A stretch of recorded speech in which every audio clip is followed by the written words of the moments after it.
పూజారి గారైతే చంచలమ్మ ఇంటికి వస్తారు. ఇక చంచలమ్మ పూజారి గారిని కూర్చోబెట్టి, పూజారి గారు ఏదైనా విశేషమా అని చెప్పి అడుగుతూ ఉంటారు. దానికి పూజారి గారైతే అదేం లేదమ్మా, ప్రతి ఏడులాగే ఈ ఏడు కూడా అమ్మవారి జాతర జరిపించాలనుకుంటున్నాం. దానికి మీరు విరాళాలు ఇస్తారని అడగడానికి వచ్చానమ్మా అని చెప్పి అంటూ ఉంటాడు. అది విన్న చంచలమ్మ వాళ్ళ ఆయన కేశవ్ అయితే, మీరు దాని గురించి ఏం చింతించకండి, నిన్నే చంచలమ్మ నాతో దాని గురించి మాట్లాడింది. ఖచ్చితంగా చంచలమ్మ విరాళాలు ఇవ్వకుండా ఎలా ఉంటుంది, ఖచ్చితంగా ఇస్తుంది అని చెప్పి అంటూ ఉంటాడు. అది విన్న సింధూర అక్కడ ఉన్న వాళ్ళంతా కూడా అలా చూస్తూ ఉంటారు.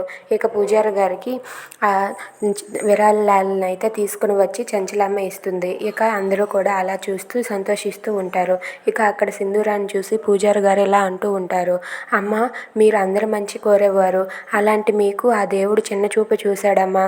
మీరు ఈ ఊరు మంచి కోరేవారు, అందుకే ఆ దేవుడు మీకు ఎప్పుడు ఏదో ఒక రూపంలో మంచి చేస్తాడు లేండమ్మా, మీరేమీ బాధపడకండి అని చెప్పి అంటూ ఉంటాడు. అది విన్న చంచలమ్మ అయితే పూజారి గారు అంతా ఆ దేవుడి దయ అని చెప్పి అంటూ ఉంటుంది.